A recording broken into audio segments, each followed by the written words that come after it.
We have Forever Yarn this morning, and that's going to be our last yarn shop. Hooray. Then we're going to do...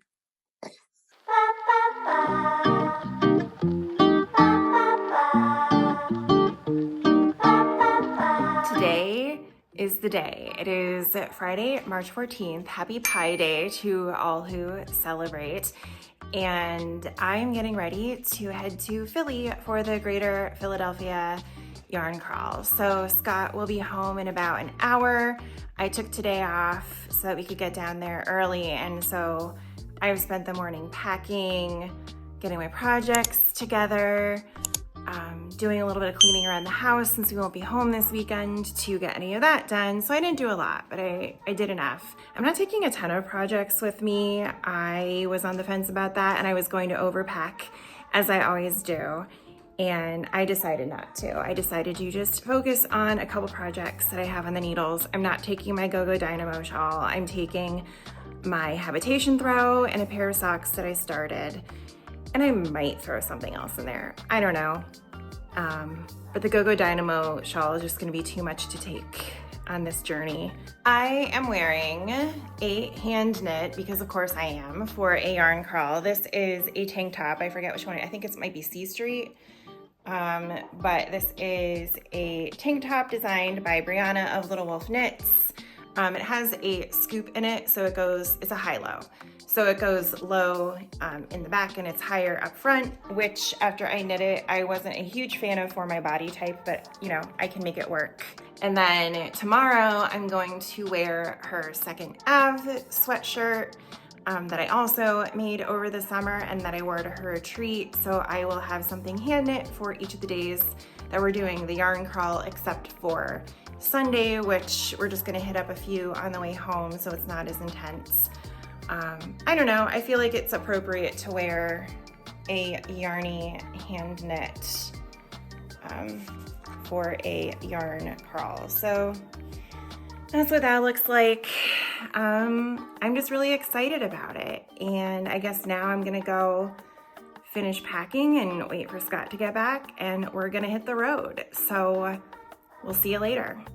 Truly, it is wild to think that we are back for another yarn crawl and brewery weekend. They seem to pop up fast and furious these days, which I'm not mad about, to be honest. But here we are, and we wanted to do something a little bit different than last year. I wanted to hit some of the newer shops that have opened since last year, and I also wanted to visit some of the shops that we didn't get to last year just because of the area that we were in. Of course, I still wanted to visit some of my favorites, like we still kicked off the crawl at United Stitches and we ended the crawl at Forever Yarn, but everything else in between, I believe, was new. I'm gonna have to watch my own vlog to remember, but yeah, I wanted to focus on shops that I hadn't been to before, and I'm really glad we did, because I got to see some new yarns, meet some new dyers, new vendors, and find some new favorite places in the city to get to the next time that we go. So get excited. We're going to visit a lot of places in this vlog, and I really look forward to showing you all of the fun stuff that I picked up over the weekend. Our first stop on the Philly Yarn Crawl was United Stitches, located in North Wales, PA. This is the same first stop as we had last year, and it was the closest one to our hotel, and it's where I was able to pick up my bag and my passport to kick us off to a really strong start. So right away, I ran into some old friends I hadn't seen in years, which made the stop even better. But also there were two trunk shows going on, one from Cape May Fiber and one from Sunset Fiber Co. So of course I had to check them out. Now I didn't end up buying any yarn from Cape May. For those of you who watched my Vlogmas, you will have seen her yarn. She did a 12/13 day Renaissance themed advent that was really gorgeous, so make sure to go check that out. Her yarns are beautiful. But I did get yarn, or I pre-ordered yarn I should say, from Sunset Fiber Co. She had a really just gorgeous mini set that matched the colors of the logo, and they sold out right away. So she was taking pre-orders, and I made sure to pick one of those up. So with my passport and bag in hand, it was time to kick off our journey to the next stop.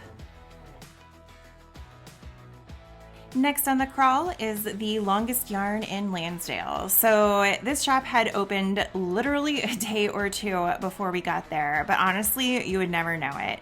The shop was already packed with an amazing selection of yarn. For example, they've got a great mix of affordable options and a lot of different colorways, but they also had some fun indie finds like Knit Circus yarns, which I was really excited to see. I don't see a lot of that in the yarn shops. We also got these fun stitch markers as a gift for stopping by during the yarn crawl, and Scott, of course, found more yarn for another hat because apparently you can never have too many. I also was able to grab the perfect Della Q bag for housing my sweater projects. Really excited about that. And honestly, for a brand new shop, they already have such a good vibe. So definitely worth a stop if you are in the area. Since we had gotten to this area in, I don't know, mid-afternoon, we didn't have time to hit up any of the other shops before they closed, and so we took that as a sign that it was time to grab food and a couple drinks. So of course we stopped at Human Robot Jenkintown, which is one of our favorite locations, so that we could grab delicious beer and try some new food. Yeah? Yeah. Oh, yeah. The reason that I say it was new food to us is because Human Robot Jenkintown has historically had German food from a restaurant called The House, but they recently switched to Mexican food, so we wanted to try it out and see how it was. And honestly, super delicious. We would 100% go back. But of course, any visit to Human Robot is incomplete without getting a milk tube, which is a Milko pour. If you've watched my vlogs before, then you know. So that is how we ended our early dinner / lunch trip. Our last stop of the day took us to Forest and Main Brewery in Ambler, PA. This and Human Robot, of course, are two of Scott's favorite breweries, and so they are a staple when we visit Philadelphia, where we always, on our way home, stop at one or both of these breweries so that Scott can see what they have on tap, grab a drink, maybe visit the fridge to bring some beer home, and just overall enjoy the ambiance. Thoughts, questions, concerns? Very mild. Yeah. Yep. Yeah, perfect. And we are wild for mild.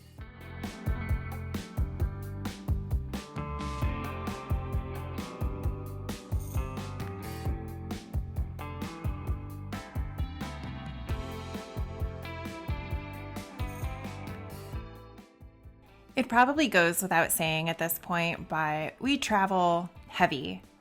So as you can see, Scott brought his cooler along and just immediately started filling it up with all of the beers that we got from the breweries. All right, so tell us about March mildness / at least 30% of the reason that we are on this trip. Well, it's 100% the reason why I am on this trip. Uh-huh. Actually, that's not true. 90% is this. 10% is my wife. Mm-hmm. My bank account says otherwise. Forest and Main, brewery out of Ambler, does, I guess it originally started with, I think they're in Chicago. It's like Machine House Brewing or something. Might be wrong on that name, might be wrong on the location, but it's something to that effect. They do like a March mildness to celebrate mild beers, which is the style of English beer. There are 40 participating breweries this year. I think they're all within like an hour and a half from Ambler, give or take. So they're not all very close to us, but they're close-ish. Close enough that we can still participate. And we could go to so some like, of them. So we went to Human Robot today and Forest and Main today. I was looking for the stamp. You're going to go to Bonn on Thursday, which is super local to us. It's literally right here. Oh, yeah. So you're going to go on Thursday. And it's basically just coming in and enjoying. You drink a pint of mild in-house and kind of celebrate like the English pub scene. So do you need to get them all stamped to get something? No. So they do like a party in April, and for each stamp that you have, you get a ticket for like a raffle prize. Oh, that's cool. So the more you visit, you want to get to more right, for more higher chances. Yeah. Yeah. Well, that's fun. So while I'm doing the yarn stuff, you're doing the beer stuff. Yes. I am also doing the beer stuff, though. Yeah, but not like I am. No, you didn't have any miles today. I'm not as intense about it. Tomorrow's going to be good, though, and then we're also going to go to bed by 8. So here we go. Gonna snake away from camera? Nope, you're following me. This is the opposite of what I wanted. Where are you going? You're still doing it. So while Scott is in the shower, I thought I would take you through the Greater Philly Yarn Crawl Passport. The entire goal is to get to, theoretically, all of the shops. Ideally, you want to get to as many shops as you can, i.e. all of them. And then obviously you get your passport stamped and you spot along the way. And then if you visit 4+ shops, you can follow the instructions for how to digitally submit your completed passport. So this is the second year of this yarn crawl, and I can't remember what other yarn crawls have done, but historically my experience with the yarn crawls is you would have to submit your passport in person and just submit it somewhere so that they could count it. So the fact that you can do it digitally is really nice. So here are the instructions, whatever. You do win a prize, but really the most important thing is that there is fundraising information. There is a fundraiser attached to this yarn crawl. So 5% of the profits are going to the Tacony Lab Community Arts Center. And as you may or may not know, the arts are very difficult to fund now and always. As someone who was an art major in college and who is super interested in the arts growing up, arts is just something that people do not want to invest in. So I am a huge supporter of what they are doing here. Essentially, the goal is to bring the neighborhoods and the arts together to create a unique hub for learning, creativity, and community engagement in Northeast Philadelphia. So that is awesome. Last year they donated to the Loose Ends Project, and this year they're donating to the arts, which I think is fantastic. So that is a brief overview of what you get in your yarn crawl passport, other than, of course, getting your passport stamp. So these are all of the shops participating. The difficult thing about it is not many of these are close to each other. So there is not a chance.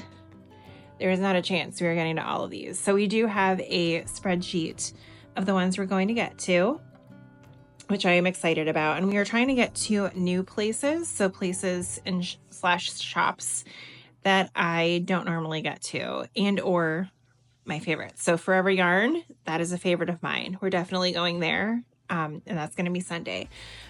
Loop and Yarnphoria, I go to every time that we're in the city, which is a few times a year. So I don't necessarily mind missing them at this time that we're down here. Pearls of Wisdom, we also go to a lot, so we're going to skip them this time. But there's Mainline Pearls, which I think we might try to get to as well, which is their sister shop that just opened. And then we're going to go to a variety of these other places. So Stitch Central we're skipping this year because we went last year. Wild Hand is going to be a crapshoot. It depends on how I feel at the end of the day. But definitely trying to get to a lot of these that are new to me, like Roots, I think might be our first stop tomorrow, where I need to buy needles to cast on for a project that I bought today. South Philly I'm going to try to pick up a kit for a friend who couldn't make it to the yarn crawl. And yeah, there are quite a few participating shops. So it is really cute. I like the whole idea of it. I think it is well designed, well put together. And I just wanted to show you what the passport actually looked like as the air conditioner turns on. Do you know how dirty this has gotten since you bought it? You mean I had lies? It's been through a lot. So we are heading to day 2 of the Philly Yarn Crawl. I am wearing my second Av sweatshirt from Little Wolf Knits. And I'm wearing my Narragansett flannel. Oh yeah, we got on. Which trip was that? To Maine. Talking about what we're wearing. We're going to start with a book and coffee shop. Yes. That I wanted to check out. Then we're going to a new place, Root something. And then somewhere in there is going to be South Philly. Since I wrote Roots Knitting, I don't know. And then we're going to do lunch. And then we're going to do the Singing Fountain, which has been yarn bombed. So that should be fun. And we'll just see where the day takes us. Well, South Philly. The hotel coffee is not great. I heard it was hot. It was very hot. It's very hot. I don't have a tongue anymore. I don't believe it. For context, because I don't think we've mentioned it yet, we have a cooler because of all the breweries we're going to. It's empty. Well, for now. Once we loaded up for the day, we kicked off our journey with coffee and cookies at the Brewery in Havertown. This place is such a cozy little gem. It's a used bookstore, coffee shop, and plant store all in one. So basically all of my favorite things in one spot. I ended up grabbing a latte to give myself energy to survive the day because obviously yarn crawling requires fuel, and we couldn't resist snagging some cookies too. If you're in the area, then you definitely need to check this place out. Whether you're here for coffee, books, plants, or all three, it's such a great spot to kick off a day of adventures.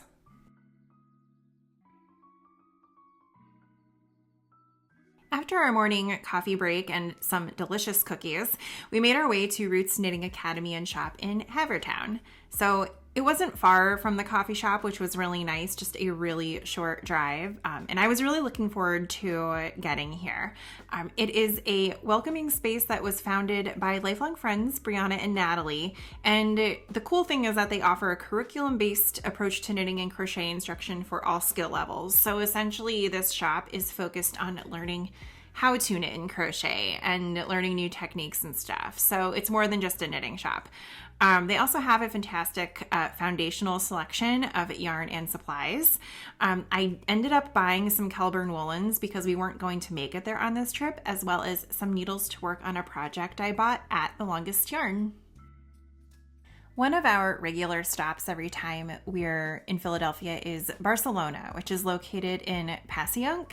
And it just so happened to be on the way to our next shops that we were visiting. So of course we stopped in, we had a delicious drink to break up our day. And we also had some really good, just kind of heavy appetizers. They have this potato cake thing. I don't even know what you would call it. That is so good.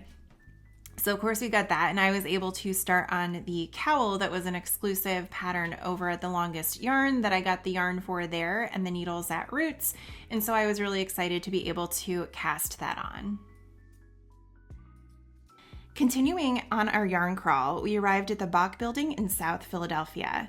Originally built in 1936 as a vocational school, it's now a vibrant hub housing over 200 businesses, artists, and makers. Walking through its halls, you can feel the creative energy, from art studios to artisanal workshops, each space telling a unique story. Our destination, of course, was Weaver House, a yarn shop, textile studio, and weaving school dedicated to preserving craft traditions through handmaking and weaving education. The shop offers a curated selection of fibers and tools, making it a haven for both seasoned weavers and beginners. That said, I was particularly drawn to this trunk show featuring the beautiful yarns and fibers from Green Matters Natural Dye Co. Founded to provide eco-friendly dyeing solutions, they use plant-based materials to create vibrant, pollution-free colors. Their commitment to sustainability and the rich hues of their yarns made it impossible to resist picking up a few skeins for my next project. With my bag a bit heavier and my inspiration renewed, we left Weaver House ready to continue our fiber-filled journey and also some beer, let's be honest.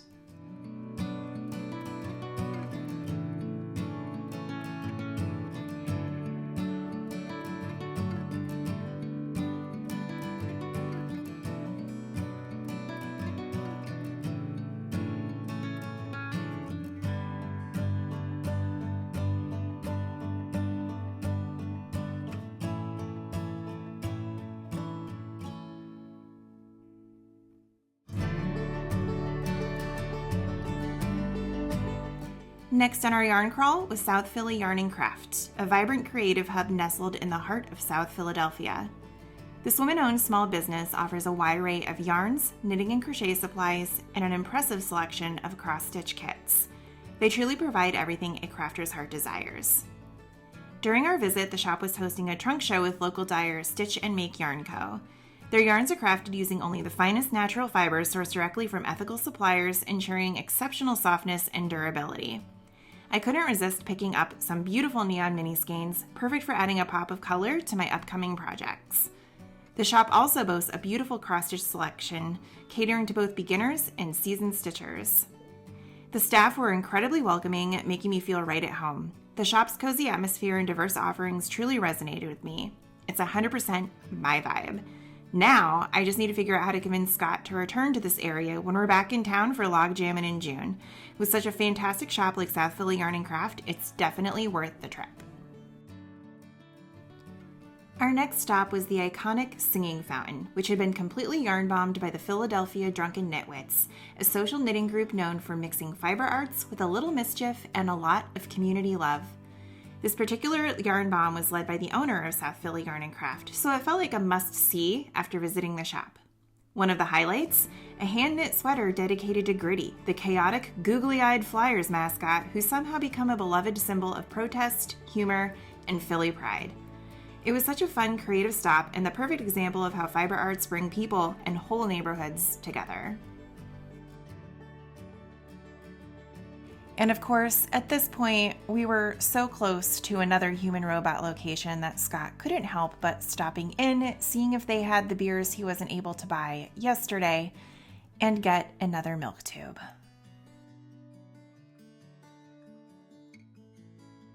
Our last yarn stop of the day was Modest Transitions, a charming natural dye and textile studio nestled in Fishtown. Despite its cozy size, the shop boasts an impressive selection of yarns, including the vibrant offerings from Ching Yarns. These hand-dyed yarns are renowned for their luxurious feel and stunning colorways, making them a favorite among crafters. The atmosphere was warm and inviting, with knowledgeable staff ready to assist. Due to its popularity, the shop was bustling during our visit. I'm already looking forward to returning when it's less crowded to fully explore all that Modest Traditions has to offer. After a busy day of yarn crawling, it was time to check out a new-to-us brewery, Meeting House in the Kensington/Fishtown area. The spot has quickly become a neighborhood favorite. They brew 3 house beers in collaboration with Tonewood Brewing and keep the vibe super chill and welcoming.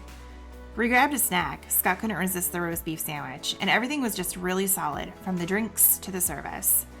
Meeting House totally nailed that casual, local brewery feel, and it's definitely worth a stop the next time you're in the area.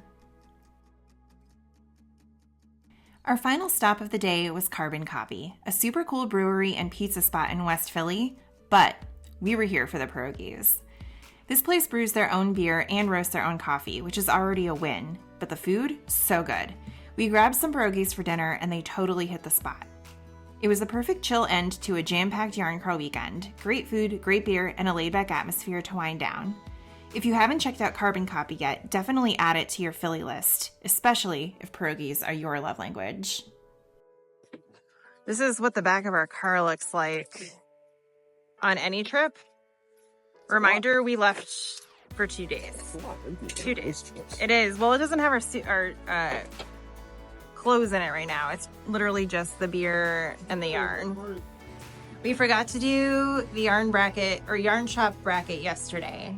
So we're gonna do it for yesterday, and we're gonna do it today. The 2 shops we went to yesterday, what was your favorite? I think was the longest yarn.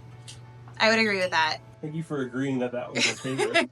No, it was my favorite too. I liked United Stitches, but for different reasons. I enjoyed the selection at Longest Yarn. What about today? What was your favorite yarn shop today? You're gonna agree with me on it, so I already know what you're gonna say. I think that your favorite yarn shop was South Philly. Yeah. My favorite yarn shop, Meeting House. Is that? No, it's Meeting House. Meeting House is not a yarn shop. Is that? Oh, that wasn't. No, because I'm also gonna do best food brewery place. Yeah, probably South Philly. That was a cool spot. I'm trying to think where else we went. Where did we go? Went to Roots, the Knitting Academy first. Okay. And then we went to a place. And then we went to South Philly, and then we went to Modest Traditions. Weaver, yeah. Weaver was cool. It just wasn't something that I do. Modest Tradition was a nice vibe. Yeah, I think it was a nice vibe. It was a little crowded. South Philly will be my favorite because I got that cross stitch. What was your favorite beer stop today? Meeting House, since you brought it up. I mean, Human Robot's always my favorite. Yeah. That was good. I like Meeting House. I've been wanting to go there for a while. It was an interesting vibe. I enjoyed it. Yeah. I like Carbon Copy. I was gonna say I think my favorite so far might be Carbon Copy. Yeah. The pierogies were Just from good. the food. The drinks were good. Although I enjoyed Forest and Main too. As always. I mean, those But I mean, like, that's kind of there's a just a reason. staple. Yeah, there's a reason we go to the two of those. Yeah. But like, if you ignore the staples that we go to, like, and most of the yarn shops are new to me. So South Philly was my favorite. Out of all of the newer drink places, Carbon Copy was probably my favorite. And I'm really excited about tomorrow. We're going to go to Forever Yarn and Maxwell's on Main for bottomless mimosas. And Artifact Brewing and Mystic Ways. Mystic Ways, which is basically if you drink beer and acid at the same time. It's for the Crystal Woo girls. Woo! All right, last day of the Philly yarn crawl. We have Forever Yarn this morning, and that's going to be our last yarn shop. Hooray. Then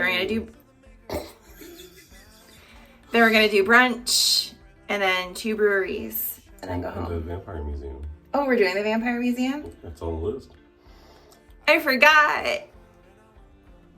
Our final yarn shop visit was one of my favorites from last year that I just could not resist going back to, and that's Forever Yarn in Doylestown. Established in 2003, Forever Yarn is a warm and welcoming haven for knitters and crocheters. The shop offers a curated selection of high-quality natural fiber yarns, many of which are exclusive and hard to find elsewhere.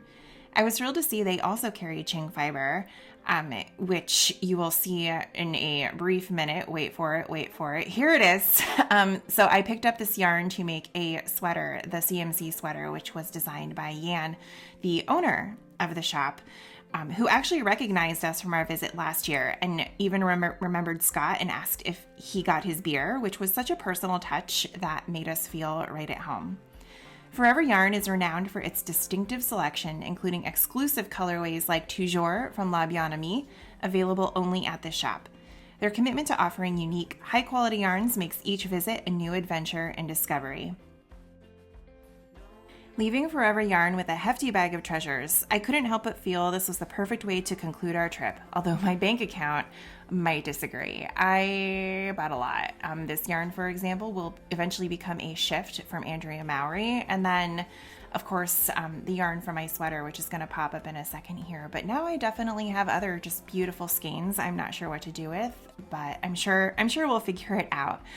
Long story short, the shop's unique offerings and warm atmosphere make it a must visit for any fiber enthusiast.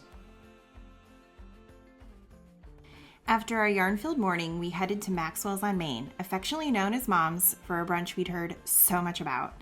Mom's offers a vibrant atmosphere with both indoor and outdoor seating options, making it a popular spot in Doylestown. Scott, of course, couldn't resist their signature 32-ounce mason jar mimosa, a brunch favorite here, and I opted for a delicious espresso martini, perfect for a mid-morning pick-me-up. For my meal, I chose the Eggs Benedict, which came with a delightful surprise, a jar of crispy bacon, adding a savory twist to the classic dish. Mom's is known for its American fare with a pinch of the South, offering dishes like chicken and waffles and jambalaya, making it a culinary destination in the area. With hearty meals and generous drinks, brunch at Mom's was the perfect way to refuel and relax before continuing our Doylestown adventure.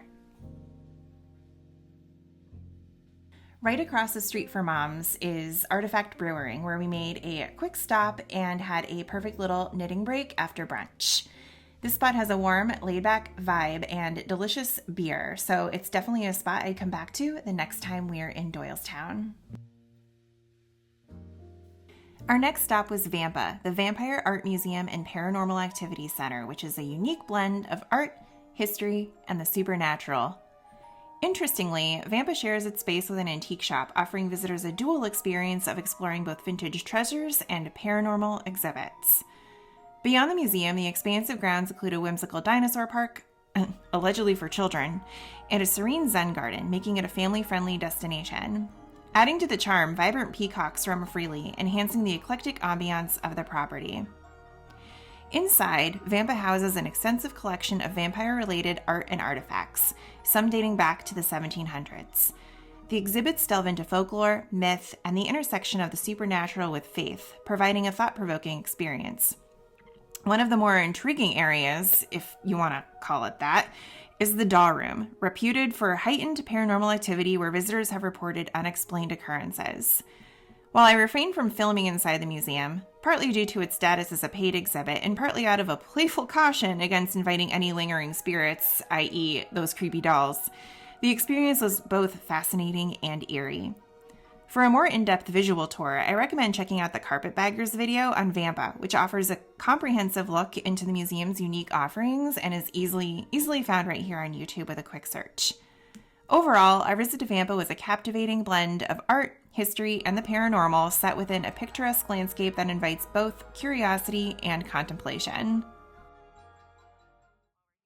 Our final stop of the weekend was Mystic Ways Brewing in Percy, a visit we'd been anticipating for over a year.